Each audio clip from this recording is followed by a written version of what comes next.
No matter what you've heard, I promise you, co-parenting is trash.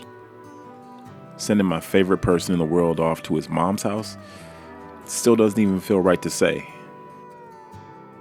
So this week, I guess I'm living alone in Atlanta.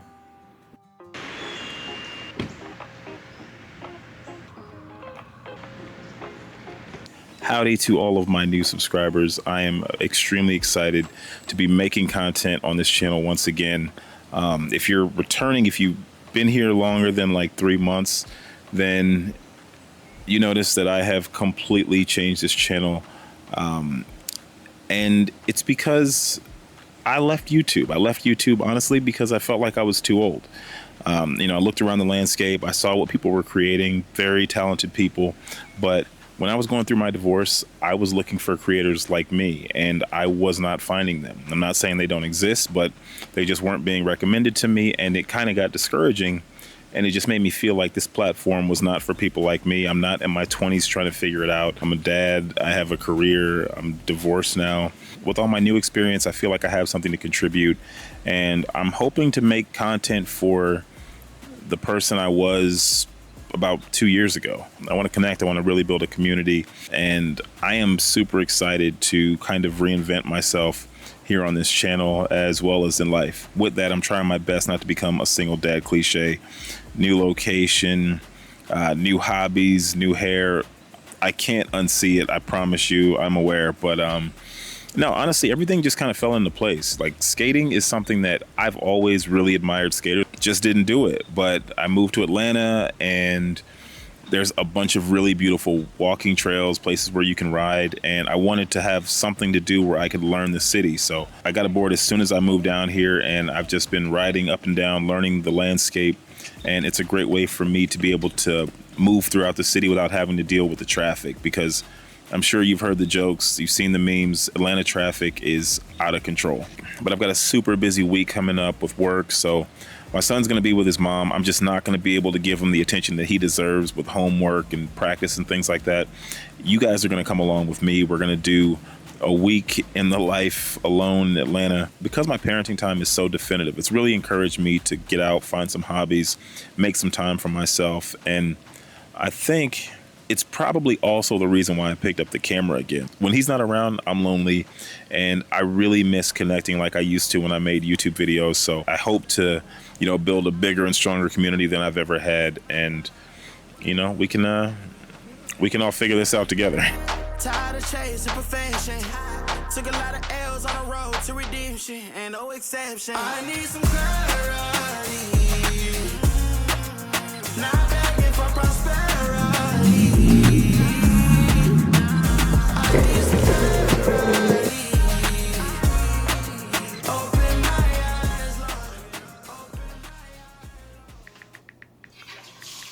I've always enjoyed my alone time, but recently it feels like I'm getting a little bit too much.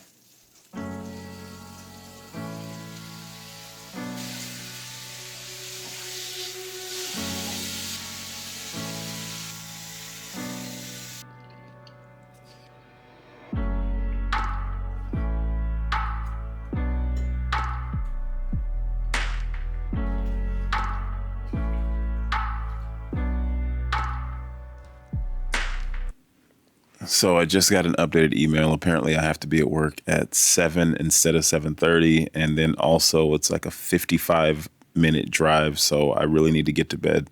Also, skating is kind of dangerous. And that kind of got me thinking about the idea of self-care. It's all on me. Like, if I'm out skating and I get hurt, there's nobody who's going to take care of me. And I know that because it happened a couple of months ago. It wasn't anything too bad, but I did get hurt right before I went on a job, and there was no one to nurse me back to 100%. I just had to kind of deal with it myself.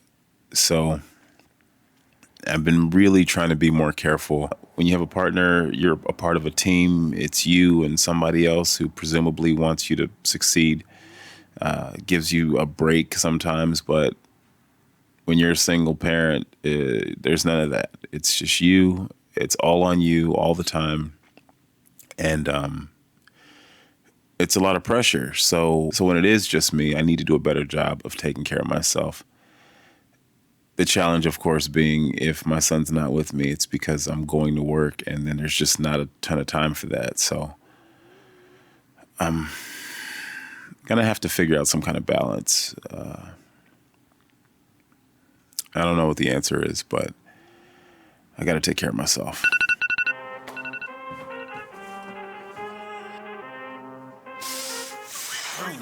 I need all the wins, yeah.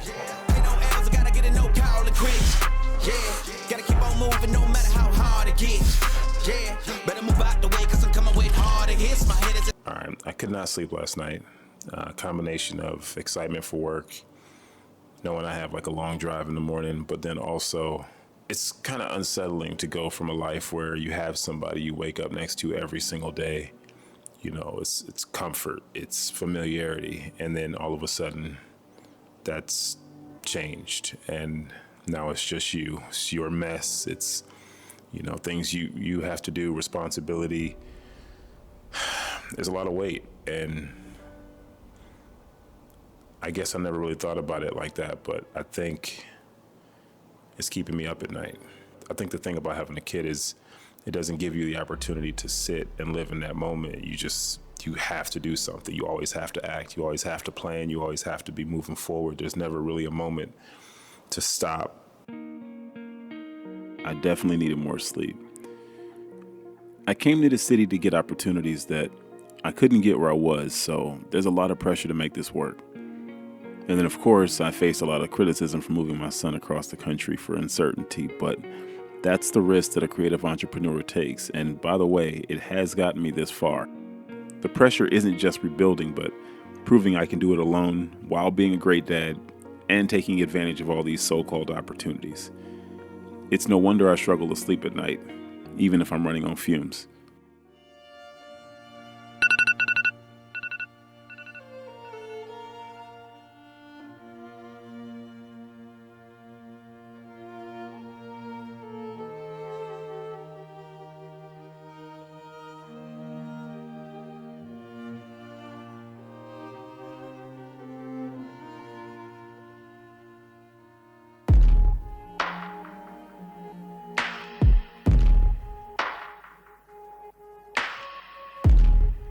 I think for a long time I made the mistake of making being a creative entrepreneur both my profession and my identity.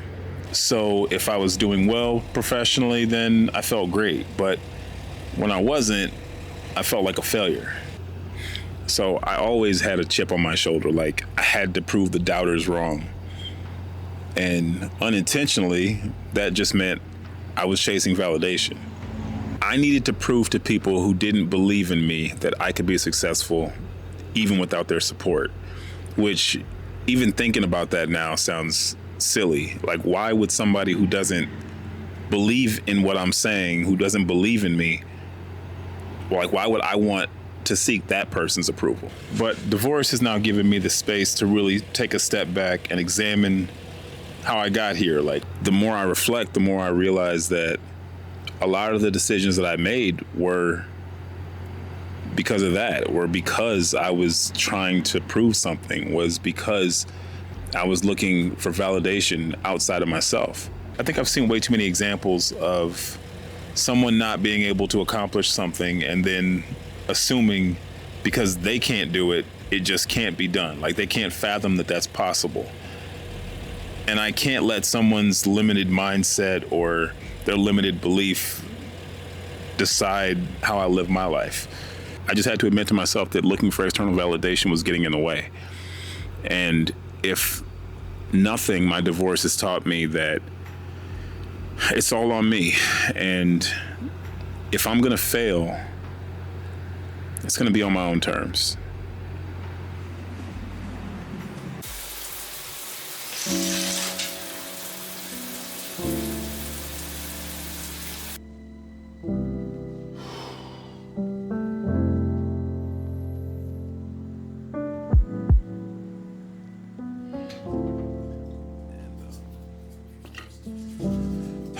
All right, so it's midweek, really starting to get tired. And I've just been thinking, like, self-care is an important concept, but honestly, I notice I lose motivation if my son's not around. As a creative entrepreneur, my schedule fluctuates throughout the week. So I don't really work off of a clock. I work off of a rhythm. Some days I'm in early, some days I'm in late. Like, it's hard to find that perfect pocket to make time for myself. Like, when I'm with my son, I have no issue getting up and going to the grocery store, sitting down doing homework, waking up early, staying up late, like whatever I need to do to get him what he needs, easy. But putting that same energy into myself is very different, and it's way more challenging. It takes too much effort. Like, when I don't have his eyes looking back at me to influence me, to motivate me to go when I'm tired, I don't really have it. I gotta take care of myself, so I need to. Like, I need to have the energy to do things for me.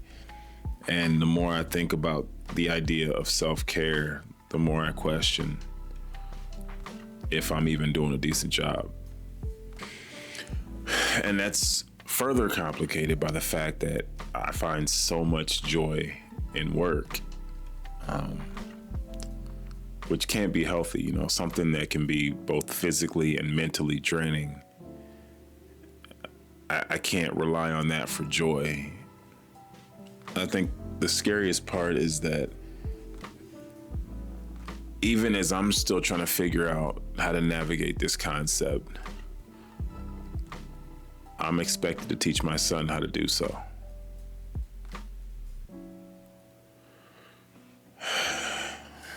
It's not that easy.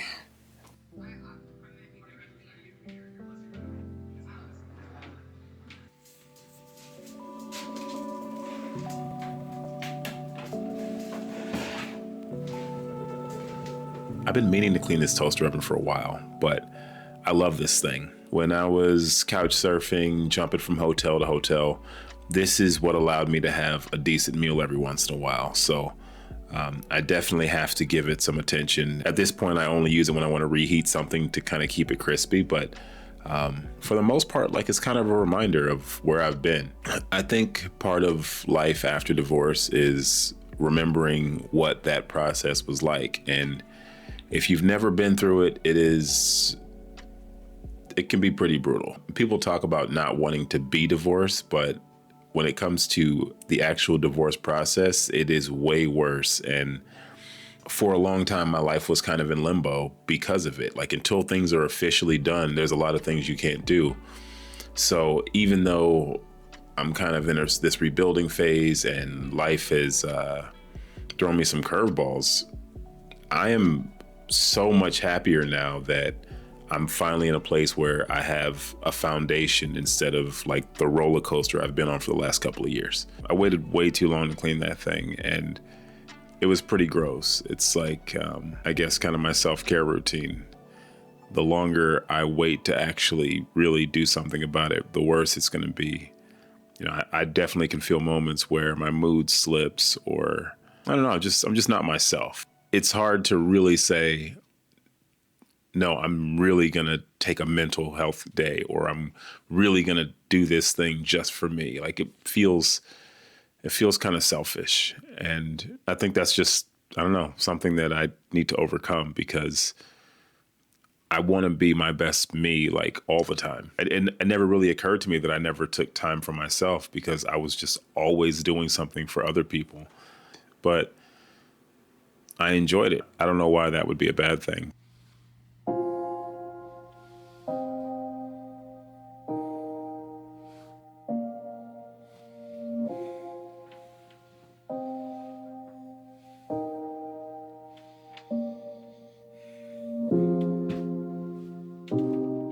So we made it to the end of the week. I got off work at 4 o'clock this morning, and it's 8:15, and I'm headed to my son's soccer game.